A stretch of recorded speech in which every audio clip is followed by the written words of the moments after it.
Ceri Jones.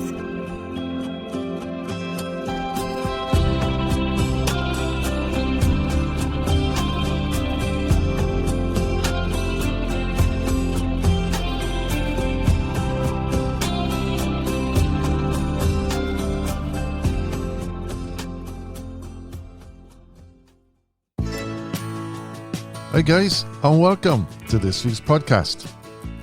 This week's guest is one of Ireland's big names in fly fishing, and after turning down many requests from other podcasts, it's great to have him to join me on this week's episode.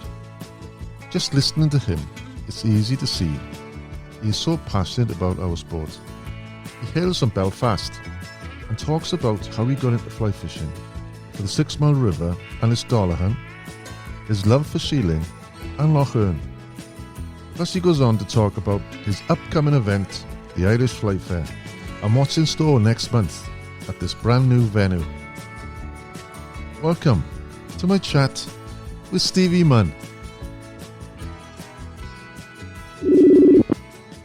Okay.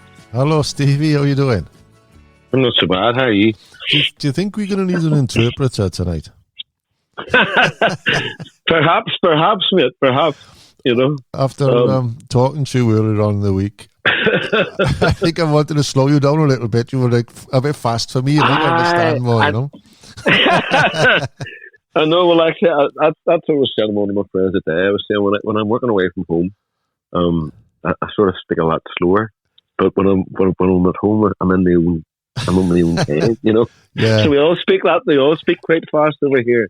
I remember taking these two guys fishing, two Dutch guys fishing. Yeah. And they were fishing one of the local rivers, and I met them at one of the fly fairs and wanted me to guide them over here. So I took them fishing, and they bumped into this guy. He had took to Canada a couple of times, and I took him to Argentina once, and they bumped into him, and I actually thought he was speaking a different language, and he was speaking English.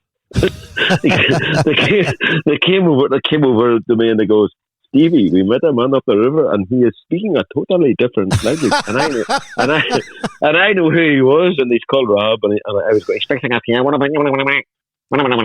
You see, he speaks very, very fast and very, very nasally and very fast. Yeah. And he just says to them, what about this, boys? You getting any fish? Which is, how are you, lads? Are you catching any fish? And they had no idea what he was talking about. They actually thought he was speaking a different tongue. In the early days when I used to come over, you know, everyone in my years sounded the same. North, south, east, west. Jesus, you can tell them so different apart now. Like every word's got a slightly different accent, and even parts of like the same county will have a slightly different accent. Yeah, you know, I can tell somebody from Belfast and Antrim's a different, even that's 20 miles up the road. You know, so, is that right? You know, I think it helps when I'm over there, and the more Guinness I drink, everyone is easy to understand then. Of course. I'm on my second beer at the minute. Have you? I am. I came on. I was on the river there. But I got a wee quick.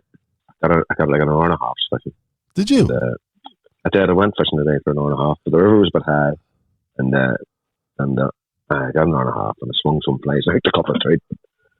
I like them, my greater trout, but it came off. I got an hour. And I was heading back home again, you know. But I was only getting out for an hour. See what the hair was. They were dollaghan trout, so they're the Lough Run trout, the Lough Run trout. They're dollaghan from the Lough May. Yeah. You know, so they're on the rivers just to spawn. So we fish them like sea trout. So. I want to speak to you about those dollaghan later on. I got a couple of points. It's the same thing as sea trout fishing almost, you know. I think it is. I know, but the tungsten revolutions took over the world, you see. I know. It used to be you could fish for dollaghan, and you had to, like sea trout, you had to go out in the evenings for the low water conditions, especially if the water was clear, and you would fish in the evenings, and it was always the best time to get the bigger fish. But now with the invention of tungsten, and they're fishing under a bung, they're fishing under a float, so as they're fishing under a pimp, you know, it's the same as prawn, and you can keep it in the ley. So you're keeping this tungsten bead in the ley all the time, smacking. Like fish that like sea trout feed a wee bit, but not really. Like I used to kill them, so I know I used to spoon a lot of them, and they would have been food in some of them, and most of the time, 80%, 70-80% and the fish have nothing in them, so they're not, So where is your local water then? Have you got to travel far to fish? 15 minutes. 15 minutes it takes me to 6 Mile Water, which is a tributary of Lough Sheelin. So I'm 15 minutes from Antrim, from the 6 Mile Water. And I fish all the Lough Sheelin River, most of the Lough Sheelin rivers. But and I grew up fishing all the Lough Sheelin rivers. But my 6 Mile has always been the closest one. And I've been fishing it since I was 6-year-old, so I know it very well. And that's got a reputation for these dollaghan, haven't they? It has, but it has, of course. But back in the day, it was when I was growing up in the 70s and in the 80s, fishing for these fish. The Ballandye was the main river, and but over the years, they've all deteriorated a bit because of pollution. They've all deteriorated a bit, and I've seen that in my lifetime. Just there is a deterioration in the rivers, but the 6 Mile is a very small river compared to some of the bigger rivers that runs into it, and it gets a lot of angling pressure. It's probably the busiest river, so it gets a lot of angling pressure, and there's always fish being put up on the 6 Mile thing. But it also has a wee bit of a saving grace where it has a marina down the bottom end of it. So the bottom end of it has never really been commercially netted, where the other rivers have always been. They're down their bottom estuaries have always been commercially netted by the legal nets that go on Lough Sheelin. How long you got to fish that then? Is it end of the month, is it? Well, I stopped the fishing season's the end of the month, so end of the month. But at the best of it's over. Like there will be a few good fish turn up, but the best of the fishing is really gone. At July, August, September is the best 3 months. That's the best 3 months. And by the time you start getting into October, now you will catch some fish. There'll be guys out tonight. One of my friends out last night and fished well into the dark, maybe fished in the 2 in the morning or something, but he had 3 fish just, but he put the hours in and he'd only 3 fish and they weren't big. Right. The river's quite high. The river's quite high at the minute. It is quite high at the minute. For night fishing, you want it a bit lower. You want it as pacey. And for daytime fishing, you basically want a bit of colour in the water. How was your season been this year then? This season this year has been the worst. The worst season it's been probably the worst season of my life. But for a couple of factors that it was busy. Because of the fly fair back on again and me working with Kate, and all of a sudden it became busy. The best fishing season I had in the last few years was the first year, the COVID year, where I was able to. Oh my God, it was unreal, and because of where we are, we get trout, and then we get. My fishing season starts off with a bit of trout, local trout, river trout, and then it'll progress in the lochs, and then I'll be fishing in the lochs. May I want to be on the loch all the time, and then when end of the May, and then September, October, I'm back on the rivers, and I've always rivers are close to me, you see, because I can drive 15 minutes and I'm on a river, so I can fish quite a bit. You know what I mean? If I take an ocean one, sometimes I get up in the middle of the night and go fuck it, I go fishing, but I haven't done that in a while. But this season we had too much water, Kai. But far too much water. We had a really, really dry spring, and then we had a lot of water. Now, I'm saying that if I was more motivated, and instead of fucking, I could have drove the river today. It took me 3 hours to get there, and she would have been spotless, brilliant. She would have been great. If I wanted to catch a salmon, I'd drive them on. But local fishing's usually good enough to keep you here. Yeah. So spring, you head for the lakes in the spring then? Was that Sheelin or something? I always go. I'll fish Erne. I'll fish Lough Erne with my friend Ceri. I always fish Lough Erne, and in the spring we'll do a bit of fishing in the spring on Lough Erne, and then I'll fish Melvin, Lough Erne, and Sheelin would be the ones who would fish the most. They would be the ones who fish the most, just because that's the ones who fish the most. With a couple of fishing clubs I was with, and they always went and returned. Yeah. I know Sheelin very, very well, and when it used to be green and the pig industry was wrecking it, and the zebra mussels filtered it, I suppose. But I was in a fishing club that went every year, and I'm going for 30 years. So I've been going down to Sheelin for 30 years. And, I don't know if it's social media now. People are seeing that Sheelin is fishing well, or it just has fished well for a number of years. But the last year or two, that's all you see is big fish every week coming. Well, you see that. But here's the thing with Sheelin. Sheelin is a place where you're not going. It's not about numbers. You're never going to get numbers in Sheelin. It's about you might come across. You might meet a third of a lifetime. Yeah. So like I know some of the old boys there, and some of the old boys used to say to me, Stevie, just stay in the slick. It's the hardest thing to do. A lot of these big fish come up from the spent at night for the mayfly. And it's the hardest thing to do. This slick maybe rolls out on the loch 2 or 3 miles. And you're staying in it, hoping that you'll find maybe 2 or 3 feeding fish, and you're going to nail one of them. Yeah. A lot of them big fish feeding packs, I've seen them coming up at the edge of slicks, and 2 or 3 of them. And it's just, if your boat's placed in the right place, and you get the flies over them, you have a chance.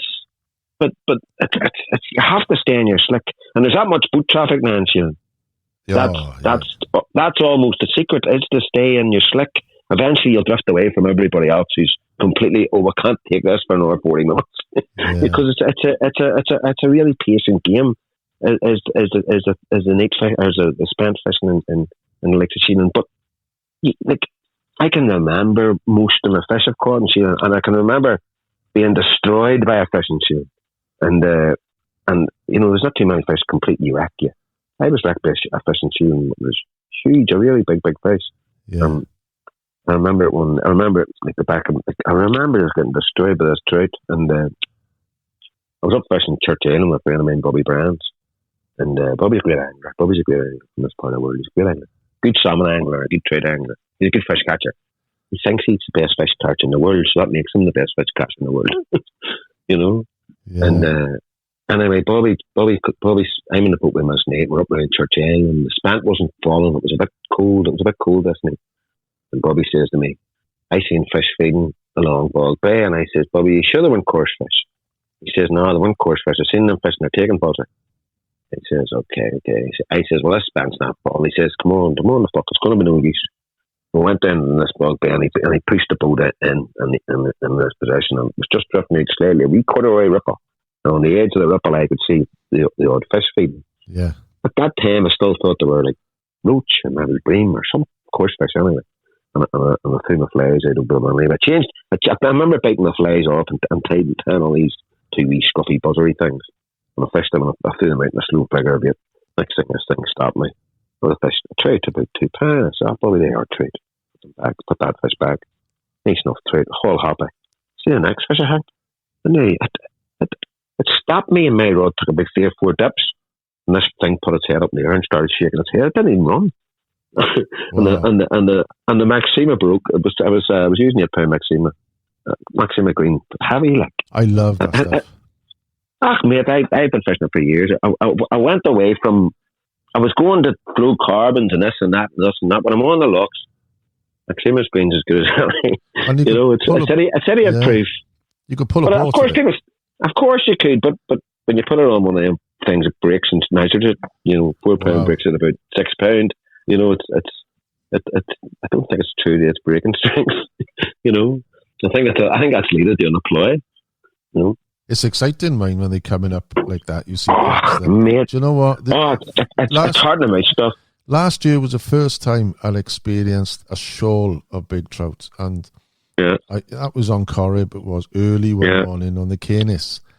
Class. It was exactly like a shoal of rainbows. You see them doing it. But I never thought, unless I'd seeing so many browns together. And they're all like 2-3 pound plus. Yes. But I don't know what it is. And you see it on the locks, Ceri. You see it on the locks where I've seen it on Sheelin, and I've seen it on Lough Erne, and I've seen it on a few locks in the slick and mayfly time. You see 2 or 3 fish, or 4 fish sometimes, feeding in a pack. And they're feeding together. They're going up like porpoises up the side of this slick. You know what I mean? It's hard in the mouth stuff. And you have your fly out waiting and thinking, am I in the right spot? Was that me? I have a good pattern that I sort of acquired him off. I think it was a Welsh or an Englishman. I'm not sure. The guy might have been Welsh. But I remember fishing Lough Sheelin, the fishing club I go to every year. But when we were staying in Finney, and I'd been out during the day with all my mates who had been fishing this loch a long time. And I came on for our lunch. We came on for our lunch for our dinner, actually. We came on that boat for our dinner. And sees this guy sitting. and almost in tears. And I seen all this other group all happy. And I walked over to the man who was in tears, and I was happy with myself because I had landed one fish, and it was pulling the wets. I was pulling a sink tip I like pulling a sink tip line when I'm fishing wet flies. So I was pulling a sink tip line and pulling wets, and I caught this fish in a green dabbler. And I remember going over to the guy with the fly box open and thinking, I'll give him the fly, I'll cheer him up. I was all happy I caught this fish. It was 4.5 pounds. And I was the only fish caught in our club that day, you see. So I walked over and said, I got my fish in that. What's wrong? He says, all my mates caught fish and I didn't. And I was like, I looked up at his mates and there was about 10 of them. I thought, they have all caught fish? And he hasn't? That's unusual. It's unusual for 10 men to be standing on the banks of Lough Sheelin before dinner time saying 10 people's caught fish. That's very unusual. Right? So I was like, what are they fishing? So I went up and talked, and there was this man sitting on the jetty, and he opened his fly box, and I seen this pattern in it, and to me it looked like a wet gosling, a wet fly pattern, a traditional sort of gosling Irish wet mayfly. And when I said to him, what's a wet fly? He says, no, it's a drag. He says, a fish is drag. And then he gave me it, and I took it home and I looked at it, and I knew what it was tied with, but apart from the tail fibres and then I seen the grey cat, and I took a cut on the grey cat and tied it in. That fly is deadly. I'm not saying the grey cat is the thing, but that fly is deadly. Whatever way it sits in the water, whatever way it is deadly. If fish are taken spent, they do not refuse it. They do not. It's just like, is that on the hector? Yes, it is. It's hard to see, but if there's a swirl, I put a bushy on the dropper. I put a bushy grey wood so I can see it. It's my spotter. Anything that raises behind that, I know it's usually the fly. And it's caught me a lot of great trail on Sheelin. £8, £6. Yeah, so it's a wet gosling, but you fish it. It's not a wet gosling. It's not a wet gosling. It's dressed as a dry fly, but when you see it, because it's got a French partridge tackle on the front, it looks like a wet fly. It looks like a wet fly, but it's not a wet fly. It's a deadly dry fly. It was given to me by a man who told me fish carb and mask and everywhere else, and that guy put a lot of time in the Irish lugs. It's just a pattern he was given to me. There's a fly which I've used, like a crossover fly, which is a good mayfly pattern. That's the Lough Arrow mayfly. A great fly too. I fished that wet, but I've also had probably just as many fish, if not more. It's easy just to gink it up and fish it dry. And for some reason, I've got fish on that particular pattern. Of course. Just the same. But then, you see, we don't see the same as trout, you know. No. a lot of humans think they see the same as trout, you know. So how did it all start for you then? How old were you when you first cast your first fly rod? Dad got me into it when I was very, very young. Probably about 6 or 7 years of age when I was fly fishing. Then he took me out first. I was bait fishing, of course. Started off bait fishing as a very small kid. Yeah. And then he got me into fly fishing. He made a wee fly rod for me, no spinning rod, and I cast it in the bucket like that.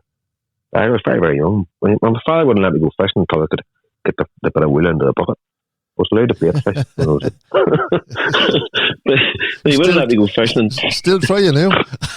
I'm still trying. I was good at it for a wee while, but my eyesight's not the best now, so I'm missing now, you know. But he was a funny man, you know. He wasn't a funny man. He was quite. He was a man who was tame and place, but he wouldn't let me go fishing until I got this bit of wool and the fly fishing. I remember catching my first trout. Like I do remember catching my first. Do you? And where was that? In the river, in the local river. I was on the local river. I was on the 6 mile water. And I caught it on a badger quill, and I remember casting upstream and I tried coming up and eating my fly, and I lifted and.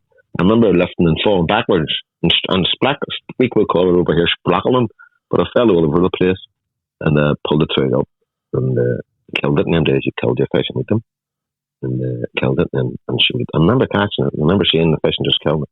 And I'm bringing it home to my mother and my sisters and my dad, the fish. And you did that, then, didn't you? It was great. That was part of it. Of course, that was part of it. To take. He was so excited. Yeah, he was so excited, and sometimes I think, God, I killed a lot of fish when I was growing up, but at that time that was part of it, and we were eating them. With no qualms eating them, and trade often was served in our house for dinner. Good times. Subscribe to my Patreon to get weekly podcasts and access to over 150 episodes, plus behind the scenes photography and prizes. This week, Stevie has given 2 free weekend tickets to the Irish Fly Fair. To enter, to sign up and visit patreon.com/casting with Ceri Jones. So where do you actually live now then? I'm just outside Belfast, so County Antrim. I'm not in County Antrim, but I'm just outside Belfast. So. I've been there once, just outside a place called Lough, and that's not too far from you, is it? It's not too far away. Just, sort of like 40 minutes drive east-ish, so it's not too far away, south-east. I guess like being brought up by Belfast, being brought up in an era when there was a lot of trouble there as well. So fishing was a good distraction for you then? Of course, and I think that's what my dad got me into it for, where I was growing up, I was sort of growing up in the 70s and the troubles was at its height. And when we were growing up, it's working class areas and all them working class areas had the troubles. And my dad wanted me to go away and fish the weekends, and that's what we did. It kept you out of most of the trouble. Yeah. But I was a way of getting out of the way and just getting into the countryside and looking at the fly fishing, politics and hate very rarely came into it. So you were better on a riverbank than you were on the streets sometimes, especially growing up. And it was great, it was great. I loved fishing when I was a kid, I didn't like it when I started, and I remember falling in, my dad pulling me out of the hair, and did he? And I remember falling in the shock. I remember first in the 70s, I was walking across this, there was a tree fell there and a rope which you used as a handrail, and I fell in the shock and I was sinking into the gloire. My dad pulled me up with the hair. And you had plenty of hair then, as well, didn't you? I had plenty of hair them days, I had. In the getting 70s. thinner now, sort of. Getting thinner now. But I always loved the fishing, and I loved fly fishing with my dad and them days. It was great.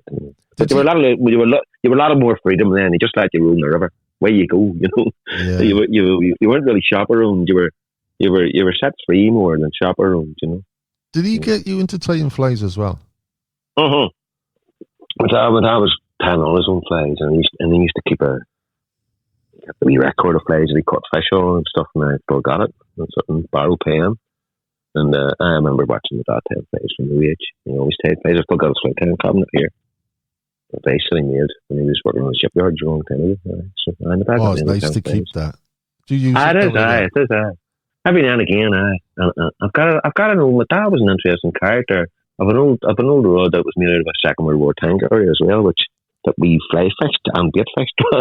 And every now and again I look at that.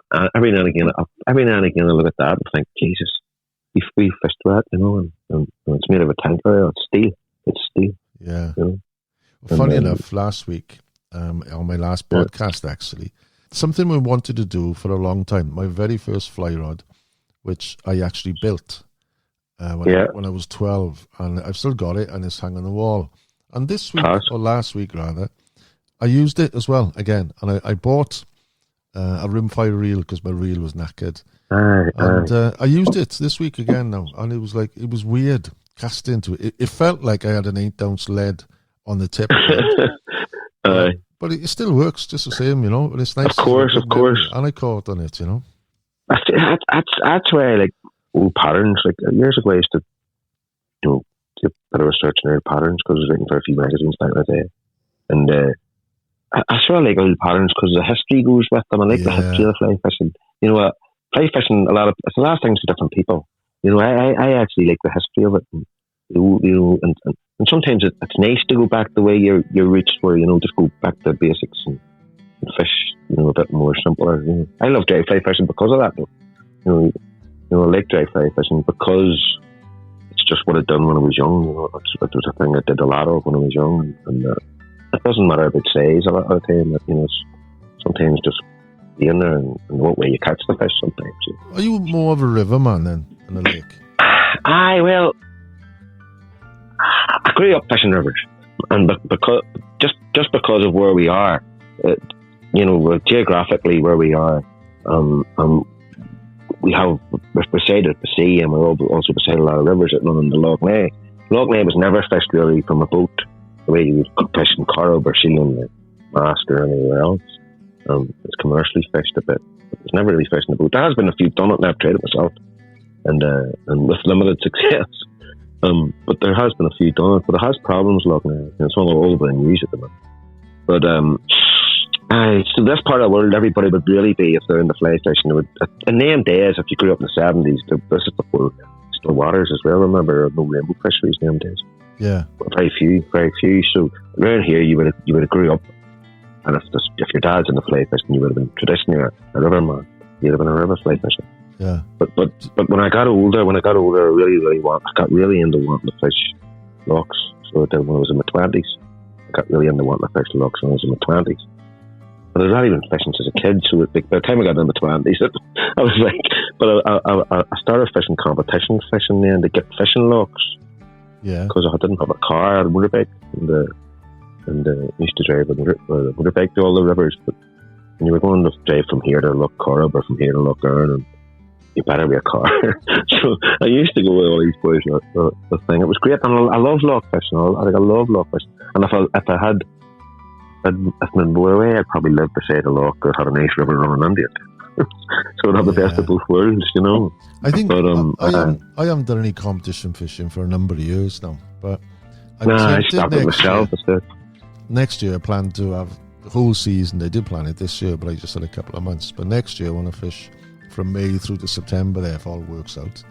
But the competition scene over there, the prizes are unreal. You got boats, you got engines, you got 50-inch TVs. You've got all sorts. But you've also the opposite scale where you've got a yellow jumper and a toaster. I remember fishing one years ago up in Donegal, the Rosses fishing club. The great lakes up in the Rosses. Used to be some of the best sea trout lochs back in the day, but sea trout depleted a good lot. But they were great lochs. Kingsmill Moor writes about them, and up in the Rosses. And we used to go up every year and fish these competitions. I remember coming fourth or something, and I won a yellow jumper. I was thinking, boat and engine was the first prize. Then fourth was a yellow jumper, and I'm like, Jesus, you know. Well, funny enough, I've got a few jumpers in the past myself. Do you remember the Benson edges? And they had these the green jumper, right? They had patches on the arms. I've had a green one and a green one. Yeah. Well, I remember I used to over here when you fished the Benson hedges. My early days on lochs was that this were the Benson hedges and Lough Melvin and Lough Erne had them on in them days. Yeah. And this was probably 80s and early 90s. Yeah. And I remember being in a boat with Guy Colours, and he caught this trout and he got the green jumper for it. And I was thinking, he would only got the trout away. I hope he's listening to this, because he would only caught the trout if I had been there, because we were about to pull off the lake. I had no fish and he had no fish. And I remember just looking out the side of my eye, and there was a marker off Eagle Point in Lough Erne, and I seen something move off it. But you know when you see a fish moving off your property vision sometimes? And I just seen this fish moving, and I thought, that's a fish. I said, Guy, we'll just drift to the end of that there. We only got down to it next. Both of us were fishing claret dobblers. Remember that? Both of us were fishing claret dobblers in the point, but it nailed his claret dobbler anyway. Did it? It was a fish about 6 or 7 pounds. Nice. And one of them was his green jumper. So that's the really green jumper story I have. You know, I know somebody else's one.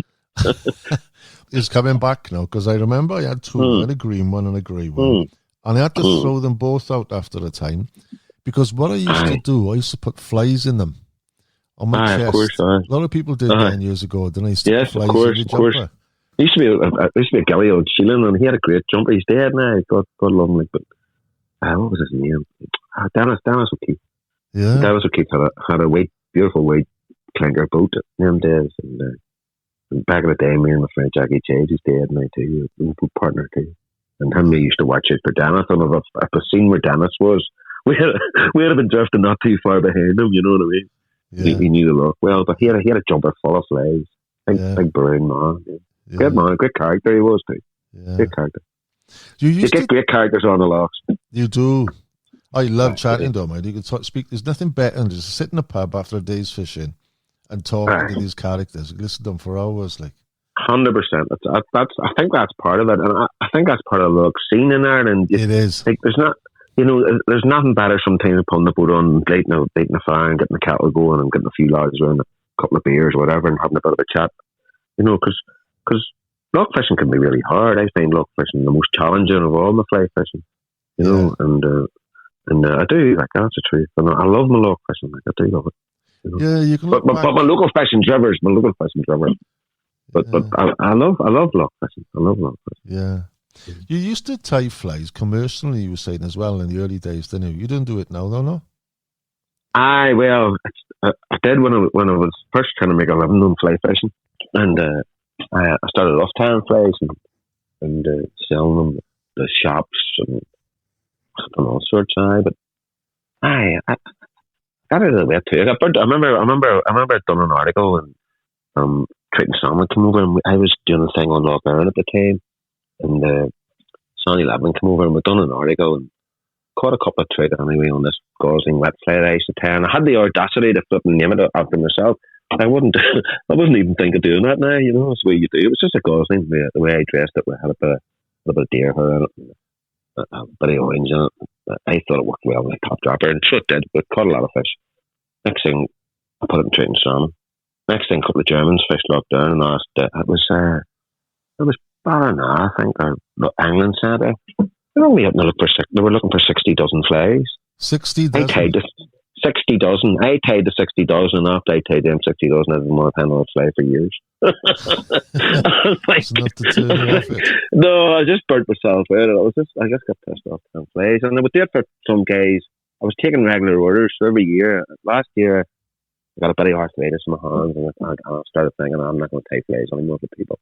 But it was interesting. We tie for people that I liked sometimes, But I tie a few flies for myself now, and that does me, And I see all these good fly tiers in the world, and I just think, I'm not that great a fly tier. I'm alright. I can tie flies that will catch fish. That's the main thing, eh?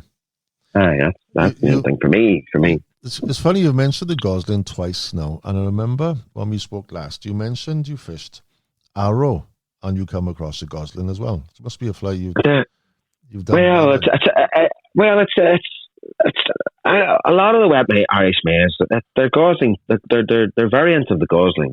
That's what the Lough arrow may fly, and there's lots of different names of these flies. The Lansdale partridge and all, but basically they're all gosling patterns. So they're all gosling patterns. It's just a variant of a gosling pattern. The arrow one was an interesting one because I remember fishing a competition. This was years ago.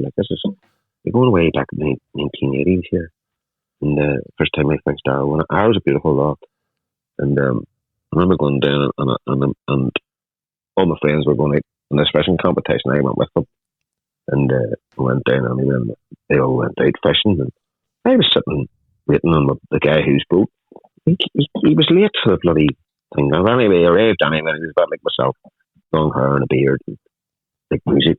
And he said he had a terrible hangover anyway. He went out in the boat, only the gosling tape pattern with a pink cackle on it. And that flag won him the competition. And he was late. But it's the way they sit in the water, it's the way that they look like a hatching fly. The gosling pattern looks like a hatching fly. So yeah. It's a great wet fly. It's a great wet fly. It's fished high in the surface and looks like a hatching fly. I mean, the fish are taking the duns in a way of you're better with a gosling pattern or a gosling style pattern on than anything else, possibly. It's a fly I don't fish a lot of, actually. It's really a nymph pattern. It's like an emergent nymph pattern. That's what I think of it all. Tie it sparsely. Tie it sparse and has to have movement on it. Like all good fishing flies. Sometimes, well, not all good fishing flies, but a lot of like wet flies and stuff. It has to have movement on them. A couple of things as well, which you've been known for over the years as well. You've done your casting instructor and exhibitions you've done. And you're doing hosting trips to different countries. Do you do any of that now? Just the last one I've done was before COVID, basically. And I've done Norway for a long time. I guided in Norway on the Norwegian-Swedish border in a river called the Trysil for grayling and trout. And predominantly dry fly fishing for grayling and trout. All right. And we've done that for about 15 years. So I did that for a while, and it was good. I love parts of Norway.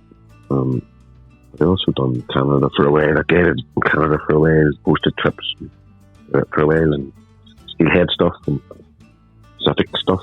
Have you got any plans to do any more?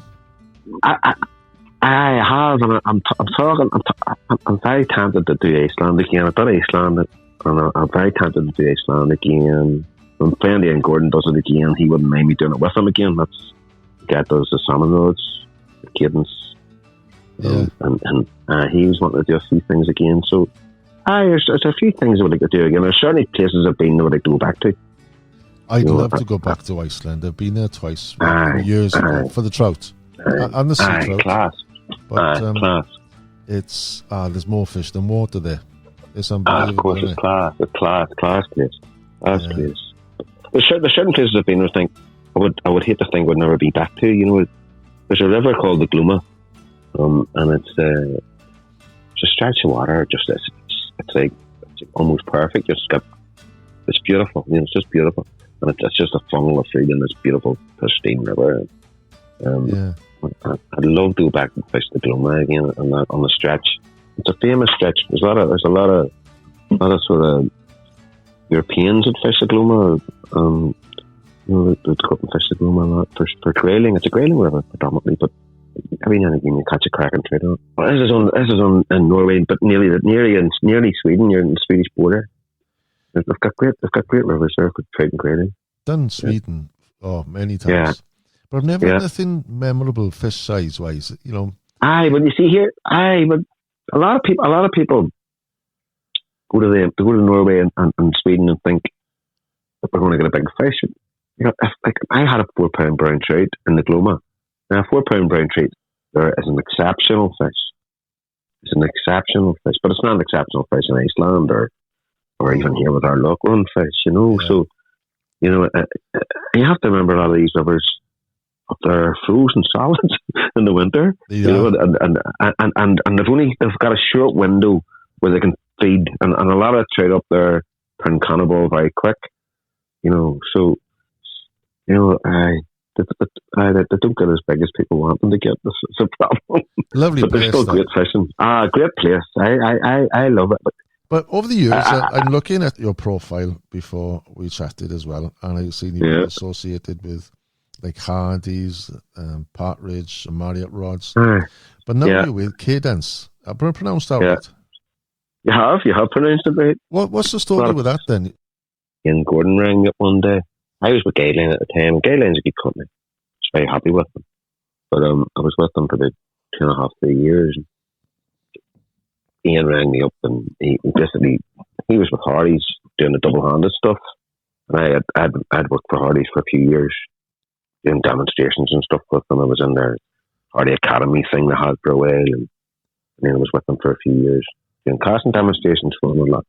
And it was good. I enjoyed it. It was great working for them. You know, you got a lot of opportunities working for them because of the big name. Yeah. But the Cadence thing was just out of the blue. Ian Gordon wanted to design his own rods, and he basically asked me to, or actually not help him, but just design a range of trout rods or a range of single-handed fly rods. So I did that sort of over COVID, when COVID was happening, and so it was lockdown happening. We were allowed to go fishing again. And I was testing prototypes of 14 different rods and designed the actions of my own rods with Cadence, and I've had great feedback. Like, I'm really enjoying it with Cadence too. You got so many things going, it makes you wonder how much time you have to do anything really, because something I want to come on to now, which is part of the reason we've got together for this episode, is to talk about the show. Now, Fly Fair. That's right, the Irish Fly Fair, and that's your baby then, is it really? You've been doing it for how long? I didn't do it for 4 years there because of Brexit and COVID, like both put a bit of a nail in the coffin down south. We're running it for 10 years in south in Galway Bay. And we used to have it in a nice hotel in Galway. And it was great, and we've been doing it for 10 years. This will be our 11th year. We're now moved into Fermanagh. We're just over the border in Northern Ireland, I suppose. And We have a massive lineup of flight testers. We've got over 70 flight testers coming from all over the world, so I have a lot of flight testers coming. And it's in a beautiful place on the banks of Lough Erne. You can even go and play fish for pike. So it's a new venue then? It's a nice venue. Like, if anybody comes to this show, will see it. It's like it's an a 4-star hotel, and it's nice, you know. So it's really nice, beautiful view. We've got a lot of traders. We've got 40 different stands coming. We've got a lot of support, and it's been really good because the Ice Fly Fair did build up a lot of this. You know, we had good support from all over the world. So I'm quite excited about it. But it is quite time-consuming. So what is the dates again? The third weekend of November, which is that whatever date that is. 18th, 19th, I think it is. Is everything already planned now, or is going to be a lot to do? Near enough. There's very little left to do, you know what I mean? There's very little left to do, but it's just now we have to build it, you know. But there's building it, put road signs up, and it's a real good party. Yeah, it's a big thing because I've noticed on social media the tyres which you actually got tie in. They're all pushing it as well. Well, the tyres from about 19 different countries. And I know some of them from doing it in the past, and we've got new ones this year too. And the flight time community is a big thing, you know. And people didn't really realise that until maybe things like social media. Yeah. You know, it is a big thing, the flight time world. And there's a lot of guys just passionate about time flies. They love coming to shows, you know. I went to the BFFI this year, and I couldn't believe how quite a big event it is, really. Loads and loads of people. And loads of the international community. You get loads of flight testers from all over the world. So it is good. You know, it is good. I know. I started going to the British Fly Fair when it's very first year I was there, but it wasn't 10 flies. The second year, I think I did 10 flies out. The 10 flies out the British Fly Fair a wee while. And then I went to the Dutch Fly Fair. And I thought, I got invited to cast at the Dutch Fly Fair, so I was brought over and done a bit of cast at the Dutch Fly Fair. And then I thought, where the hell's Ireland not got a fly fair? You know, like, we're steeped in fly fishing history. You know, Ireland is steeped in fly fishing history. You know, and I just thought, why do we not have a fly fair? So then I bought the domain name, so I looked into the name for Ice Fly Fair. And I remember just holding on there for a while. I was looking for an Irish magazine called Irish Angler at the time. This guy, David Dunsmore, the editor, he told me to contact Hugh Boner. Hugh Boner was running a Dublin show, and it was a fishing show for sea fishing and course fishing and fly fishing. And I approached him after I'd done a demo in his show and said I owned this name, and he owned it for a couple of years. And then he maybe it wasn't financially viable enough for him, but he pulled out. And then I took it over, and you know, been running it since then, and I've had great support. You know, but I've been doing it with family and friends. Most of it, it's definitely a fly fishing show run by fly fishermen. You know, because you know, I bet you're excited. It's been good, like the nearer you get to it, there'll be a buzz. Nervousness mixed with a buzz, like. Of course. I worry about it. I'm always worried about it. But I think I weren't worried about there was something wrong, you know. So yeah. I worry about people coming, and there'll be enough people to come, and will the trade be happy? It's only because I've done all them. Like I've paid flies, and I've sold gear to brands, and it's because I've done all them jobs that I can see it from everybody's sort of angle, and I sort of want it to work for everyone. You know, it really has to work for everyone. You know, but so it's a good thing. Anyone who's listening now, then how do they go about? Can they pre-book the tickets, or they just turn up? You can buy them online. You can go on the website irishflyfair.com, whatever it is, and just type in Irish Fly Fair. You can buy them online, or you can pay at the door. We've sold a few tickets. We just put the tickets live a couple of days ago, so we've sold a few tickets for that. Brilliant. This year we've got all sorts of it. We've got a marine experience where the Lough Sheelin's putting out fish tanks, and we've got all sorts going on. We've got flight casting all day. A guy in Up Guy Ireland. We've got loads and loads going on. We've got people doing talks all day too. We've over 70 flight testers coming. Wow. So it's a lot more than we used to have at Galway. It's actually a lot more. Hopefully, if I can juggle things this end, I might make it over. But I got to thank you as well for your kindly donating 2 weekend tickets for my Not a patrons. problem, So Karen. anybody who's interested in entering the competition I'm going to be doing on this podcast for the draw, you can sign up to my Patreon channel and a chance of winning 2 weekend tickets. Now, it is a 2-day. It is Saturday and a Sunday, isn't it? It's a Saturday and Sunday event, yeah. I bet on the Sunday night you'll sit down with a pint to settle down. I'll have a pint of gin. I'll have a pint of gin on Sunday night and just get over me. It usually takes a couple of days to get over the show, you know, but look, it's a good party, and it always was a good party, and part of the beauty of it is because we're having it in a hotel, people stay for the food and the crack, a bit of music and a few pints, and you know, that's very much part of it. You know, it is a bit of a party, like, but I think that's why we stand out a wee bit, and people always want to come back to it, you know, because we have it in beautiful, beautiful places. I've thoroughly enjoyed our chat. Before we wrap up, there's one more question which I end up asking everyone. Where would you want to be to make your last cast? See, very difficult question, isn't it? But like, as places I've been, I think, well, I would like to be there, but because I'm from here, I would probably like to be on the river I started off on. That would be a 6 mile water, and dry fly fishing. There's a part where it comes over this bit of a weir and it runs down into this beautiful, beautiful glade and a nice run. There's great training, and that's where I make my last cast, because that's where I made my first dry fly cast, and that's probably where I'd like to make my last one too. Many thanks, Stevie. If you've enjoyed this podcast and want to listen to more, please consider becoming a Patreon, where you'll get weekly podcasts and access to over 140 episodes, behind-the-scenes photography to go with each episode, plus other exclusive content and prizes. To become a Patreon, visit patreon.com/casting with Ceri Jones, or you can find the link on my website, castingwithcerijones.com. That's all for now. And tight lines, and may they always be up in the wave.